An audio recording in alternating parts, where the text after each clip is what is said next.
Welcome to Alok English classes. Alok English classes में सारे विद्यार्थियों का स्वागत है। और आज हम आपको डे 2 पढ़ाने वाले हैं। और ये जो पोएम है वर्ल्ड वार फर्स्ट के समय का पोएम है। और इस कविता में लेखक ने अपनी जो देशभक्त की भावनाओं को व्यक्त किया है। चलिए हम लोग पोएम्स को देखते हैं।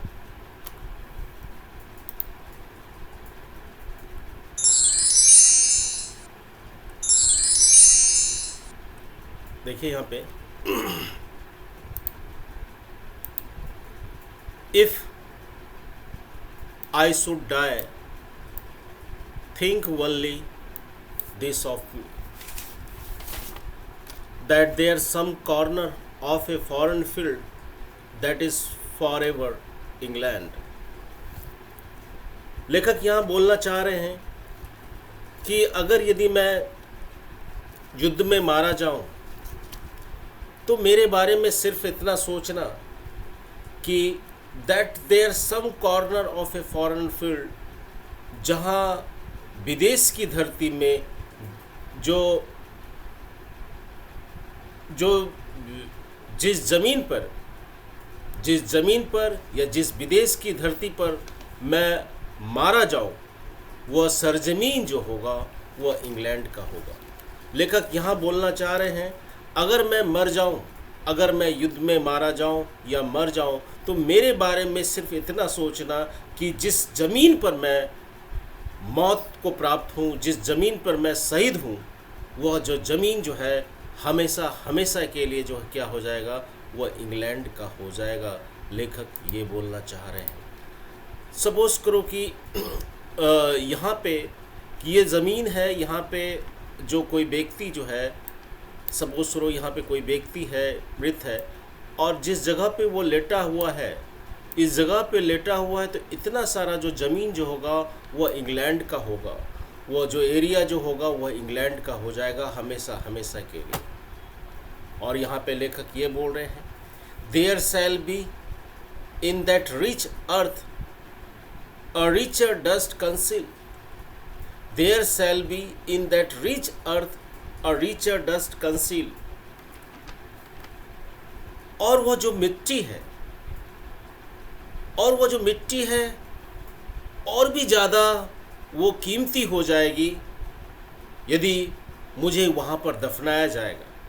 यदि मेरी मृत्यु भी जहाँ पे भी होगी, जिस विदेश में होगी, जिस धरती पर होगी, वह जो मिट्टी जो है वो और भी ज़्यादा वो कीमती होगा। यानी कि in that rich earth a richer dust conceal, हम लोग इसको दूसरे शब्दों में बोल सकते हैं there shall be in that rich earth a richer dust conceal.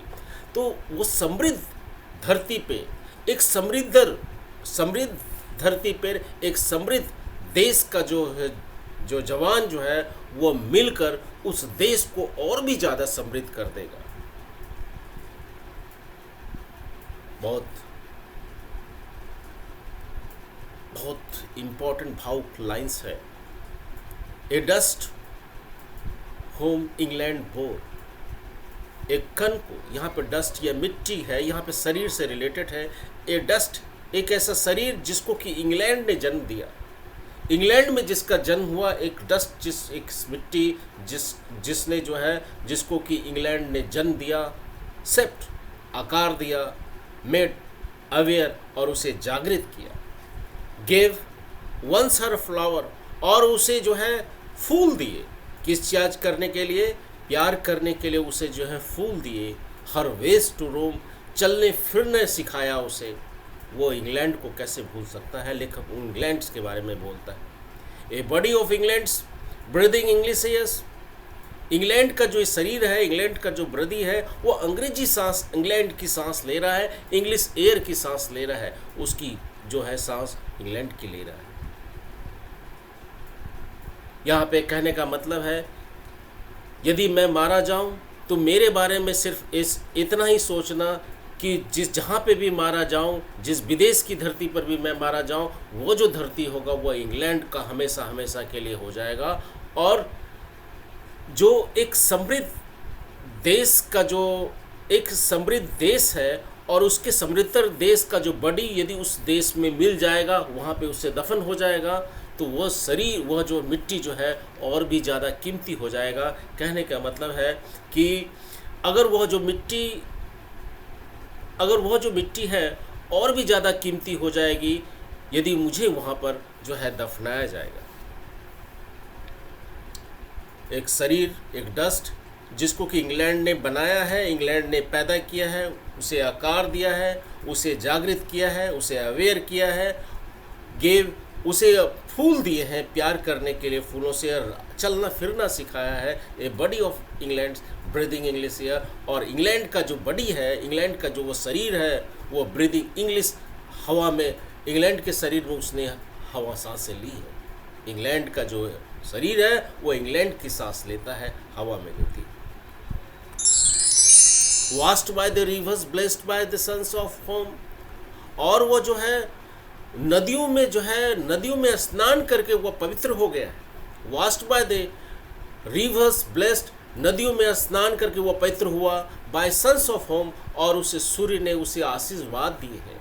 And think, और सोचो, this heart all evil side away, और यस जरा सोचो कि जो कैसे जो है this heart all evil side, उसके अंदर, हृदय के अंदर में जो बुराइयां हैं वो सारा बुराइयां जो है वो क्या हो जाएंगे, वो दूर हो जाएंगे। और सोचो ऐसा तरीका भी, मेरे हृदय में जो बुराई है वो बुराई जो है वो क्या हो जाएगा, दूर हो जाएगा, ऐसा सोचो। लेखक काफ़ी ज़्यादा भावुक कविता है, patriotic poems. A pulse in the internal mind no less, और मेरी जो चेतना है, जो अभी होश में है, मेरी जो चेतना है जो अभी होश में है, no less give somewhere back, और मरने के बाद भी चेतना वैसे ही रहेगी, मरने के बाद भी चेतना वैसे ही रहे। जो इंग्लैंड ने मुझे दिए हैं, उनके जो दृश्य हैं, उनके जो हर sights and sounds dreams happy एज पर डे, उनके जो दृश्य हैं और उनकी जो आवाज़ें हैं जो इंग्लैंड ने मुझे दिए हैं, उनके जो सपने हैं हैप्पी एज पर डे, जिसे मुझे हर दिन जो है खुश रहना सिखाया है। एंड लाफ्टर, जहाँ पे मैंने हंसना सीखा है, लर्न ऑफ फ्रेंड, अपने दोस्तों से सीखा है। एंड जेंटलनेस, नम्रता मैंने सीखा है। In heart at a peace under an English heaven, और जो मेरे अंदर जो शांति है वो जब मैं ये सारा जो है मैं अपने देशवासियों को, मेरी चेतना से मैं अपने देशवासियों को दूंगा अंडर एन इंग्लिश हेवन, और मैं हेवन में चला जाऊंगा, इंग्लिश हेवन में चला जाऊंगा।